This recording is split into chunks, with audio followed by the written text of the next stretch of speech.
Hello everyone, आज हम लोग बात करेंगे सिलोजिज्म के बारे में। सिलोजिज्म क्या होता है? आप लोग बहुत सारे क्वेश्चंस देखे होंगे, एग्जाम में क्वेश्चन सेट बनाते होंगे, उसमें आता है क्वेश्चन कि सिलोजिज्म जो होता है उसमें देखिएगा दिया रहता है कि 2 कथन दिया रहता है या 3 कथन दिया रहता है या 4 कथन दिया रहता है और उसमें निष्कर्ष दिया होता है और निष्कर्ष दिया रहता है और उसमें से हम लोग को क्या होता है, सही निष्कर्ष चुनना होता है कि सही निष्कर्ष क्या है। तो देखिए, सिलोजिज्म के बारे में अगर हम लोग बनाने से पहले, क्वेश्चन बनाने से पहले उसके बारे में जानते हैं कि सिलोजिज्म का बेसिक बनावट क्या है। तो अगर हम बात करें सिलोजिज्म की, तो देखिए हम सिलोजिज्म में होता है न्याय या अनुमान, इसका मतलब होता है। तो न्याय क्या होता है? अगर आप जुडिशियरी में देखते हैं, जो जज लोग होता है वो न्याय देता है, तो न्याय ऐसे ही नहीं दे देता है, वो न्याय के बारे में बहुत सारे तथ्य रखना पड़ता है। तो न्याय क्या होता है? न्याय तभी संभव होता है जो वो तर्क पे आधारित हो। तो देखिएगा, जब न्याय होता है तो वहां पे क्या होता है, 2 पक्ष का एडवोकेट्स रहते हैं और वो जज के सामने अपने तर्क को प्रूफ करते हैं। तो वैसे न्याय हो गया, और जब वो तर्क प्रूफ करते हैं तो जज क्या करते हैं, उसको तर्क पे आधारित जो भी बात होता है उसको वो न्याय दिलाते हैं। अगर हम अनुमान की बात करें तो अनुमान जो होती है वो क्या होती है, प्रत्यक्ष के आधार पे अप्रत्यक्ष के ज्ञान को अनुमान कहते हैं। बात समझ में आ गई? प्रत्यक्ष के आधार पे अप्रत्यक्ष के ज्ञान को अनुमान कहते हैं। तो अनुमान क्या होता है? अगर आप रेलवे प्लेटफॉर्म पे खड़े हैं और आप देख रहे हैं कि वहां पर रेड सिग्नल जल रही है, तो आपको क्या पता है, आप समझ जाते हैं कि ट्रेन आने वाली है या ट्रेन आ रही है। तो आप क्या समझे वहां पे? आपने तो वहां पे देखा रेड सिग्नल जल रहा है, लेकिन आपको ट्रेन नहीं दिखाई दे रही है, लेकिन आपका आधार क्या है? अप्रत्यक्ष है। तो अप्रत्यक्ष रूप से अप्रत्यक्ष के आधार पे प्रत्यक्ष ज्ञान को अनुमान कहते हैं। ठीक, आपने वहां पे देखा कि ट्रेन नहीं आ रही है, रेड सिग्नल देख ली, आपका अनुमान क्या है? और दूसरी बात हो गई कि आप कहीं भी देखिए आग लगी हुई है, आप वहां पे धुआं देखते हैं, लेकिन आप वहां पे देखे नहीं जाके कि वहां पे आग लगी है, लेकिन आप धुआं से ही अनुमान लगा लिए कि वहां पे आग लगी हुई है। तो वास्तविक है कि जब धुआं तभी होती है जब वहां पे आग से संबंधित कोई चीज हो।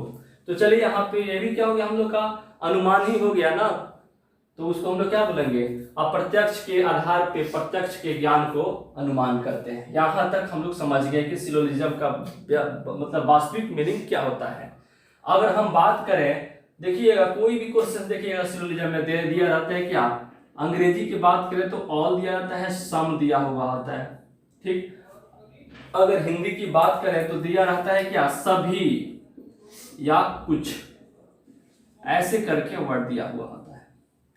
तो यहाँ पे एक निगमन जो थे उन्होंने एक स्टेटमेंट दिया था, मतलब न्याय या अनुमान के बारे में, जो भी हम कथन के आधार पर उसका निष्कर्ष निकालते हैं, तो वो निष्कर्ष के बारे में बोलते थे, जो भी कथन दिया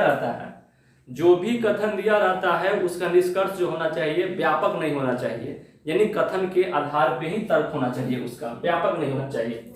अब चलिए, अगर हम बात करें, देखिए इसको हम लोग कैसे बनाएंगे। अगर सिलोजिज्म का क्वेश्चंस आपको दिखाई दे तो आप लोग उसको कैसे बनाइएगा। चलिए, अगर हम एक कथन ले लेते हैं और उसको समझाते हैं कि हम लोग कैसे बनाएंगे। कुछ नहीं करना है, आप लोग को डायग्राम थोड़ा बनाना सीखना होगा और कुछ नहीं। अगर फर्स्ट में दिया हुआ है कि सभी आदमी मूर्ख हैं, सभी आदमी मूर्ख हैं। दूसरा में दिया हुआ है कि कोई भी आदमी मूर्ख नहीं है, कोई भी आदमी मूर्ख नहीं है। और तीसरा दिया हुआ है कुछ आदमी मूर्ख हैं, कुछ आदमी मूर्ख हैं। और चौथा में दिया हुआ है कुछ आदमी मूर्ख नहीं है, कुछ आदमी मूर्ख नहीं है। चलिए, यहां पे दिया हुआ है, अगर बात करें ये अंग्रेजी में हो चाहे हिंदी में हो, आप ऑल सम यही कुछ होगा, कोई भी आदमी मूर्ख नहीं है, इसमें कुछ नहीं है। ऑल सम आदमी का आप समझते हैं, मूर्ख का फोलिश बोलते हैं, सब चीज दिया हुआ है।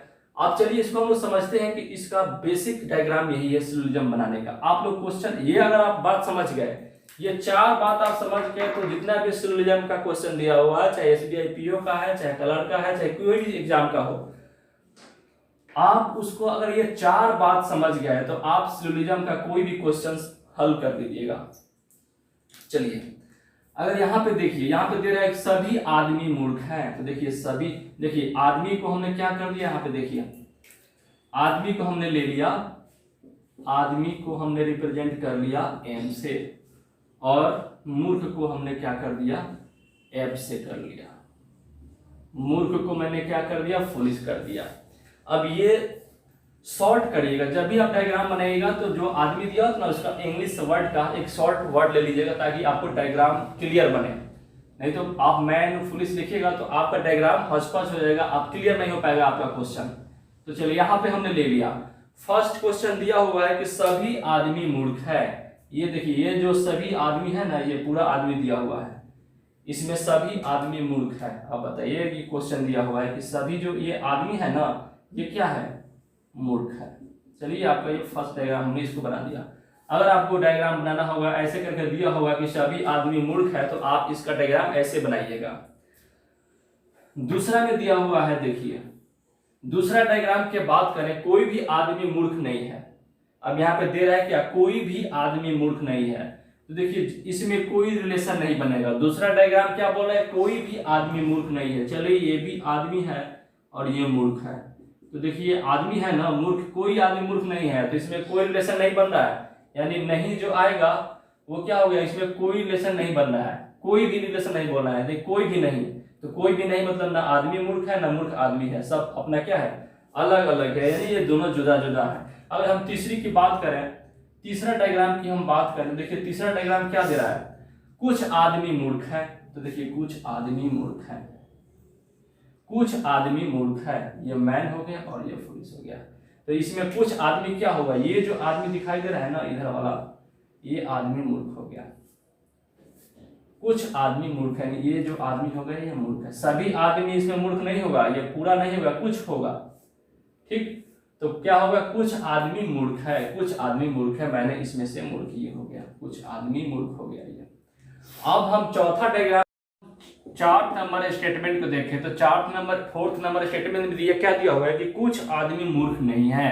तो 4 नंबर स्टेटमेंट क्या दिया, कुछ आदमी मूर्ख नहीं है, तो कुछ आदमी मूर्ख नहीं है, तो कुछ आदमी मूर्ख नहीं है का क्या हो जाएगा, ये वाला जो पार्ट हो गया ना, ये वाला जो पार्ट हो गया, ये वाला जो पार्ट हो गया, देखिए ये आदमी सब मूर्ख, ये जो पार्ट वाला हो गया ये आदमी मूर्ख है, ये वाला जो पार्ट हो गया हम लोग क्या है, मूर्ख नहीं है, और ये वाला पार्ट हम लोग क्या हो गया, मूर्ख में आ गया, यानी फुलिश हो गया। तो आप लोग को समझ में आ गई। देखिए ये वाला पार्ट क्या हो गया, मूर्ख, और ये वाला पार्ट मूर्ख नहीं है, और ये वाला पार्ट इतना क्या आ गया, मूर्ख में आ गया। तो कुछ आदमी मूर्ख नहीं है, ये वाला आदमी मूर्ख नहीं है। तो आप इसको समझ गए। अब चलते हैं, अगर हम नेक्स्ट डायग्राम इसके बारे में आगे जानते हैं।